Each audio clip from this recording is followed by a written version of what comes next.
Hey, BookTube, Sean here.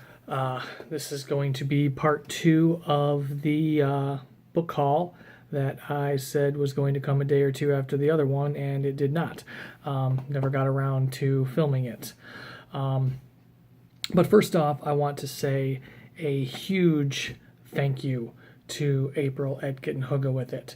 I woke up this morning to a wonderful surprise in the form of a shout out in her Booktubers I Love video.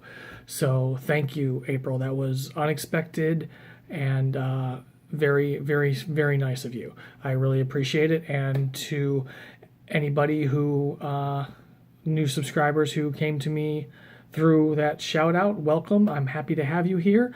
And let's go on with part 2 of my October book haul. These are the books that I got at the library book sale. The first one is Alice Walker's Possessing the Secret of Joy.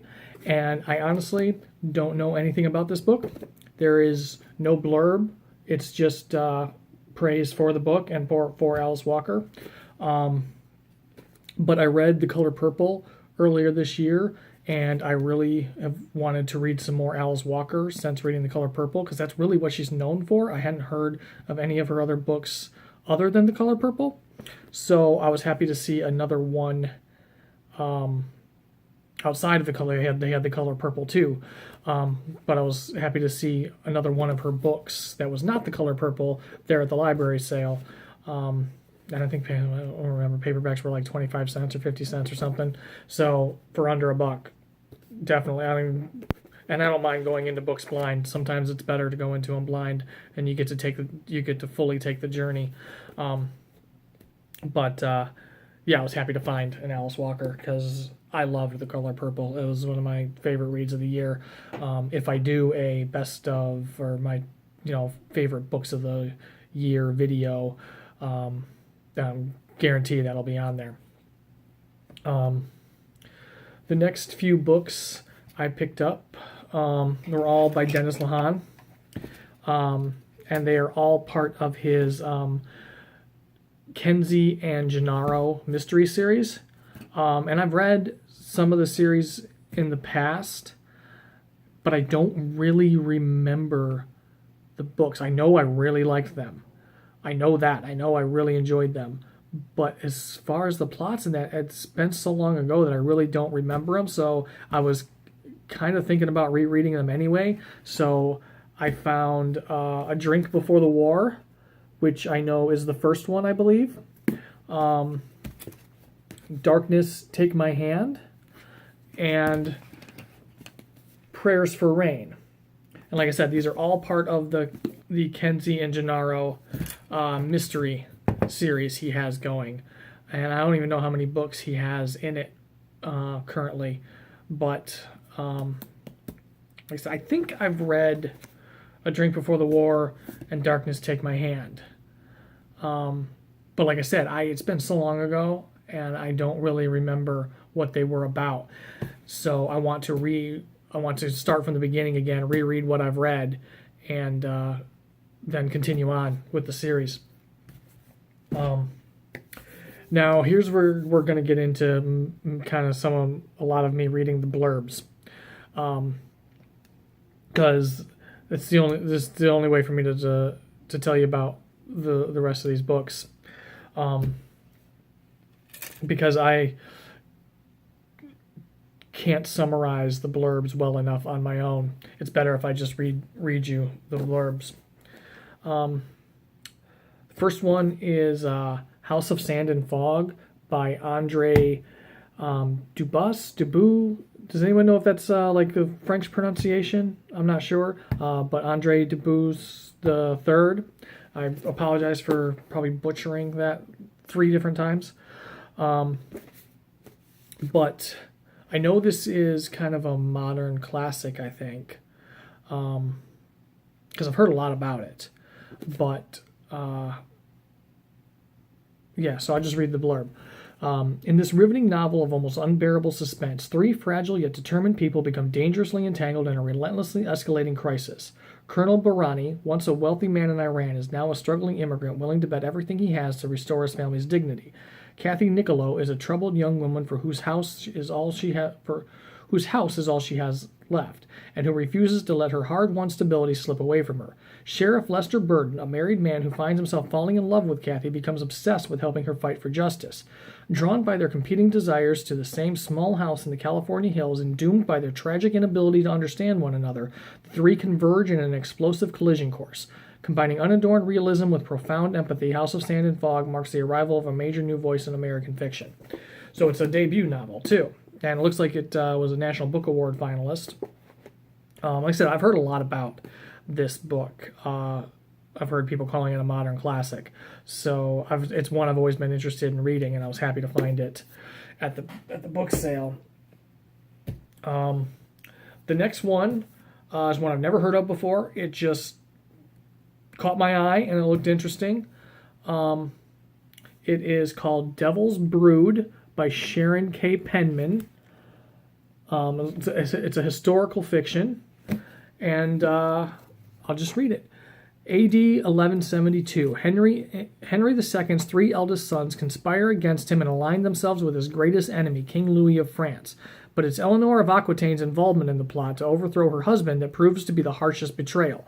As a royal family collapses and a marriage ends in all but name, the clash between these two strong-willed and passionate souls will have far-reaching and devastating consequences throughout Christendom. Devil's Brood is a breathtaking and sweeping epic of a family at its breaking point. Shows how two monumental figures, once bound by all-consuming love, become the bitterest of adversaries. So it looks like it's a novel kind of involving Eleanor of Aquitaine. It says the last days of the tempestuous marriage of Henry II and Eleanor of Aquitaine. So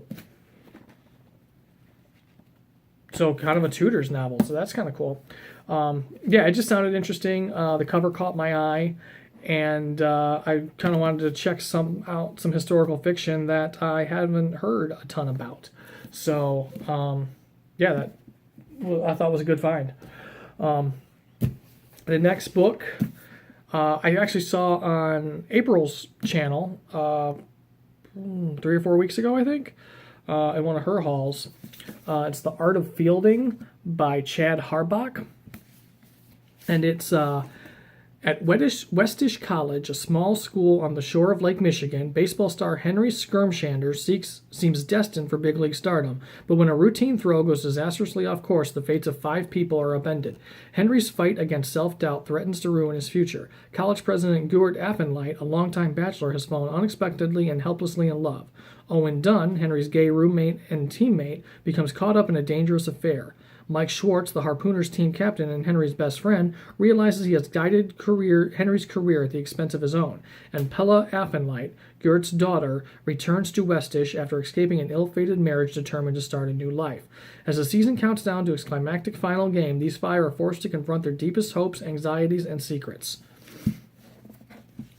In the process, they forge new bonds and help one another find their true path. Sorry, I missed a sentence there. And this sounds really interesting. I like stories like this where a bunch of different people's lives collide into something. It's kind of the same with House of Sand and Fog. And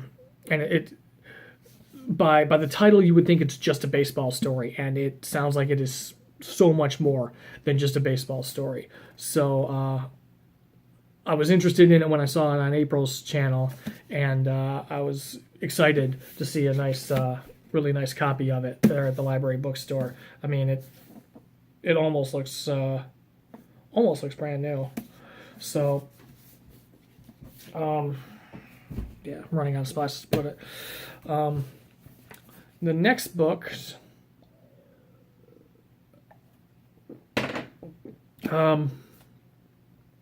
is Jonathan Franzen, The Corrections. Now, I've been wanting to read some Jonathan Franzen for a while. I've always heard kind of good things about him. I see his books all the time, and I I'm always interested in them, but I never pick them up. So I was really happy to find one at the library book sale for really cheap. And this sounds like it's a family saga. The Corrections is a grandly entertaining novel for the new century, a comic tragic masterpiece about a family breaking down in an age of easy fixes. After almost 50 years as a wife and mother, Enid Lambert is ready to have some fun. Unfortunately, her husband, Alfred, is losing his sanity to Parkinson's disease, and their children have long since flown the family nest to the catastrophes of their own lives. The oldest, Gary, a once stable portfolio manager and family man, is trying to convince his wife and himself, despite clear signs to the contrary, that he is not clinically depressed. The middle child, Chip, has lost his seemingly secure academic job and is failing spectacularly at his new line of work. And Denise, the youngest, has escaped a disastrous marriage only to pour her youth and beauty down the drain of an affair with a married man, or so her mother fears. Desperate for some pleasure to look forward to, Enid has set her heart on an elusive goal, bringing her family together for one last Christmas at home. Stretching from the Midwest at mid-century to the Wall Street and Eastern Europe of today, The Corrections brings an old-fashioned world of civic virtue and sexual inhibitions into violent collision with the era of home surveillance, hands-off parenting, do-it-yourself mental health care, and globalized greed. That sounds really interesting. It was a National Book Award winner in 2001. I actually have a spreadsheet over here of award winners that I made before I even started BookTube, because I've mentioned early on in my BookTube life that I have a personal project of reading award winners, and I originally was going to do National Book Award, but then I since decided on other awards, and I have a whole blog post about it, even though I haven't been really good at keeping up with my blog. But I do have a whole blog post about it at my WordPress blog about my award winners project. So if you're interested in knowing more about that, go ahead and go and check out that post on my blog. Because that's kind of a personal project. I'm not going to do a TBR video for it or anything. I say that, but then again, I might. Who knows? If you guys, if you guys are interested in me doing a video about my award winners project, it's nothing that's got any kind of time frame in it. It's just kind of a personal thing that I want to do. But if you're interested in hearing, if you want me to if you'd like a video, explaining it more and maybe listing the books in it, because I think it's 4 different awards I'm gonna work on. So it's a lot of books. So it wouldn't be a video where I describe the books. I would just be listing the books, authors, and years that they won. But if you're interested in seeing that, let me know in the comments. But yeah, I'm really excited. I always say really excited. I think we all say really excited a lot about the books we pick up. And of course we're really excited about them. We bought them. We paid money for them. But I am really excited to I think I might pick this one up around Christmas, because it says she's bringing her family together for one last Christmas at home. So I think I might read this around Christmas. Read this in December. Yeah, that sounds like it might be a good idea. So hopefully I remember I said that. The last book I picked up at the library book sale, I have mentioned in a previous haul. That wasn't a haul video. It was a weekly wrap-up video. It was a My Week in Books video, and it would have been after Labor Day, so I don't know exactly what date it was, but a My Week in Books video after Labor Day. And we had gone to a bookstore in Cleveland, and I picked up a couple of classic movie star biographies, and those are in the video. So I talked then about. Sorry, I'm just remembering stuff while I'm filming. It's all right. It's not like the video's getting long or anything. But I collect classic movie star biographies. So whenever I go to a library book sale, or whenever I go to a thrift store like Salvation Army or someplace selling cheap books, I always look for classic movie star biographies that I don't have. And I was able to pick up Bette Davis, a biography in photographs. So these are always really fun, because you get to see a lot of old photographs and movie posters and that just kind of broke. Oops. All right, I just kind of broke the binding on that. Still holding together though. That's good. Okay. But just old photographs and stuff of the movie stars, and in the descriptions of the pictures, it kind of talks about their life and what the picture, you know, the reasonings behind the picture, who was in the picture, who took the picture, what the picture was for. So, yeah, I'm always happy to pick these up when I see them. So, just adds to my classic movie star collection. Because if I haven't talked about this before on the channel, I am really a big fan of the movies of Hollywood's golden era, kind of the movies that fall pre-code and fall within the Hays production code years. Casablanca is my favorite movie of all time. I love that, absolutely love that movie. So just I'm a big fan of all those movies from that time, and I don't think they make movies as good as those anymore. I don't even watch a whole lot of movies anymore unless I'm, watching classic movies. So most of the recent movies over the past, I don't know, 15 years or so, I haven't seen a lot of them. I used to watch everything that came out, but I just really haven't. Nothing has, I haven't felt like anything's been really spectacular. I don't know. I mean, I still do watch current movies, but I don't go out of my way to see them other than Star Wars, the new Star Wars episodes that they're doing, because I'm a big geek. But anyway, that's the books I got in the library book sale, and I got one more book since then, and I mentioned it in my last video that it was on its way, but my copy of The Soul of an Octopus came. And I might do a Nonfiction November TBR and show the books that I am thinking of reading for Nonfiction November. I won't get to all of them, but they're going to be kind of my options. Like if I finish Soul of an Octopus and one other one. Actually, I can show it. I went to the library and picked it up. When Breath Becomes Air. If I finish both of those, and When Breath Becomes Air looks like, I'm not going to say an easy read because it's about a guy dying of cancer, but it doesn't look like the font is pretty good, the pages are pretty short, so I don't think it'll take me long to go through it. I'm not going to say it's an easy read because it's very heavy subject matter, but if I get through those, I got some other ones I might want to try and get to for Nonfiction November, because I haven't read as much nonfiction this year as I would like. So the Nonfiction November is a good opportunity to do that. There's some fiction books I'm going to be reading. I talked about that in my last video, but I do want to continually have a nonfiction book going throughout November, and I might make that just a standard in my reading, is to whenever I finish a nonfiction, pick up another nonfiction. Just always have a nonfiction going. It may not be the primary book I'm reading, but I at least always have one going that way. But definitely during Nonfiction November.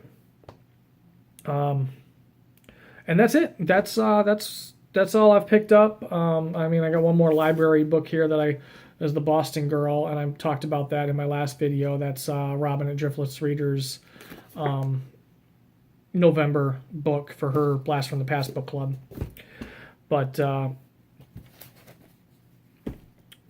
that's it. That's my book haul for October. I don't see me picking up any more physical books throughout the rest of the month, since there's only like 5 days left in the month. But anyway, again, thank you to April for the wonderful shout out this morning. That was a really nice thing to wake up to. And again, welcome to all new subscribers who have come to me through her, and even if you didn't come to me through that shout out, welcome. I am happy to have you all. I appreciate all my subscribers. Thank you all for subscribing. Those who have been with me since beginning, thanks for sticking with me, and I will see you all in my next video. I wish you all good reading.